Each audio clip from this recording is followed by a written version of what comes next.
Hello citizens, ఒక్కసారి ఊహించుకోండి, మీరు దేశంలోనే టఫెస్ట్ యూపీఎస్సీ ఎగ్జామ్ క్రాక్ చేశారు. ఓబీసీ నాన్ క్రీమీ లేయర్ కింద మంచి ర్యాంక్ వచ్చింది.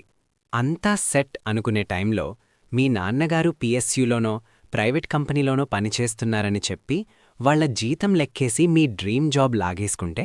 వినడానికి నమ్మశక్యంగా లేదు కదా, కానీ union of India versus Rohit Nathan కేసులో అక్షరాలా ఇదే జరిగింది. వాట్? ఎగ్జామ్ క్లియర్ చేసినా జాబ్ ఇవ్వలేదా? అవును, కాని సుప్రీంకోర్టు ఎంట్రీ ఇచ్చి ఆ అన్యాయానికి బ్రేక్ వేసింది. పేరెంట్స్ శాలరీ మాత్రమే చూసి రిజర్వేషన్ ఆపడం కుదరదని తేల్చి చెప్పింది. ఐ నీడ్ టు నో, అసలేం జరిగిందిక్కడ?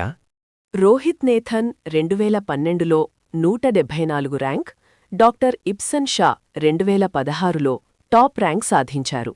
ఇద్దరూ ఓబీసీ కేటగిరీనే. రోహిత్ వాళ్ల నాన్న ప్రైవేట్ ఐటీ కంపెనీలో, ఇబ్సన్ వాళ్ల అమ్మ ఒక పీఎస్యూలో జూనియర్ క్లర్క్గా పనిచేసేవారు. ఆగండి, జూనియర్ క్లర్క్ అంటే వాళ్లేం కోటీశ్వరులు కాదుగా?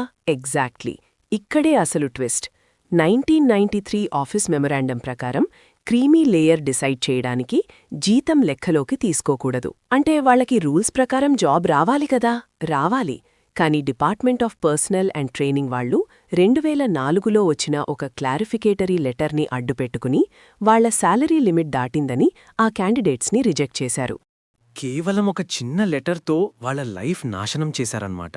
అవును, అందుకే వాళ్లు సెంట్రల్ అడ్మినిస్ట్రేటివ్ ట్రైబ్యునల్ నుంచి సుప్రీంకోర్టు దాకా ఫైట్ చేశారు. ఇక్కడే లాజిక్ మిస్ అయింది. 1993 మాస్టర్ పాలసీ అనేది రిజర్వేషన్లకి పునాది. కేవలం ఒక 2004 క్లారిఫికేటరీ మెమో ఆ ఒరిజినల్ పాలసీని మార్చేయగలదా? సో బేసిక్గా మీరు చెప్పేదేంటంటే, ఒక చిన్న క్లారిఫికేషన్తో మెయిన్ చట్టాన్ని రీరైట్ చేయలేరనా? అబ్సల్యూట్లీ. అడ్మినిస్ట్రేటివ్ లాలో ఒక ఎగ్జిక్యూటివ్ ఆర్డర్ మెయిన్ పాలసీని ఓవర్ రైట్ చేయలేదు. కానీ నాకు అర్థం కానిదొకటుంది, అసలు గవర్నమెంట్ ఎంప్లాయీస్ పిల్లలకి ఈ రూల్ లేదా? ఇక్కడే ఉంది అసలు పాయింట్. గవర్నమెంట్ పిల్లల్ని వాళ్ల పేరెంట్స్ ర్యాంక్ బట్టి డిసైడ్ చేస్తారు, జీతం బట్టి కాదు. హోల్డ్ ఆన్, అంటే గవర్నమెంట్ ఆఫీస్లో క్లర్క్కి పీఎస్యూలో క్లర్క్కి వేరువేరు రూల్సా? అవును, గవర్నమెంట్కి ఇదొక ఈక్వివెలెన్స్ మ్యాప్ చేయడానికి టైం లేక పీఎస్యూ వాళ్లకి డైరెక్ట్గా శాలరీ టెస్ట్ పెట్టేసింది. That sounds so unfair. ఇదైతే పక్కాగా ఆర్టికల్ 14 రైట్ టు ఎక్వాలిటీకి వ్యతిరేకమే. ఎగ్జాక్ట్లీ, సుప్రీంకోర్టు కూడా ఇదే అంది. దీన్ని హాస్టైల్ డిస్క్రిమినేషన్ అని తేల్చేసింది. వావ్, కోర్ట్ ఎలా కనెక్ట్ చేసింది దీన్ని? State of Kerala versus NN Thomas ఇంకా ఇందిరా సాహ్ని కేసుల్ని కోట్ చేస్తూ సుప్రీంకోర్టు ఏమందంటే, ఒకే స్థాయిలో ఉన్న ఇద్దర్నీ వేరువేరుగా చూడటం సమానత్వానికి విరుద్ధం అని చెప్పింది. సో గవర్నమెంట్ తమ అడ్మినిస్ట్రేటివ్ డ్యూటీ ఫెయిల్ అయ్యి ఆ తప్పుని సిటిజన్స్ మీద రుద్దిందన్నమాట. కరెక్ట్. అందుకే సుప్రీంకోర్టు సుత్తిపడేసింది. గవర్నమెంట్ అపీల్స్ అన్నింటినీ డిస్మిస్ చేసింది. గూస్ బంప్స్ అండి. మరి ఆ క్యాండిడేట్స్ పరిస్థితి ఏంటి?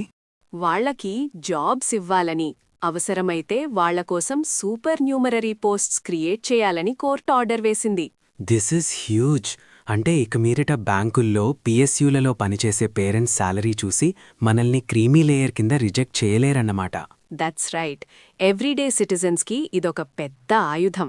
ఇక లీగల్ ప్రొఫెషనల్స్కైతే సబార్డినేట్ ఎగ్జిక్యూటివ్ ఓవర్ రీచ్కి వ్యతిరేకంగా ఇదొక స్ట్రాంగ్ ప్రెసిడెంట్. బ్యూటిఫుల్. ఒకవేళ మీ సర్టిఫికెట్ అలా రిజెక్ట్ అయితే ఈ సుప్రీంకోర్టు జడ్జ్మెంట్ని డైరెక్ట్గా వాడేయండి. ఎగ్జాక్ట్లీ. ఏ బ్యూరోక్రాటిక్ మెమో కూడా మన రాజ్యాంగ హక్కుల్ని ఆపలేదు. గుర్తుంచుకోండి, చట్టం అందరిది. Stay informed.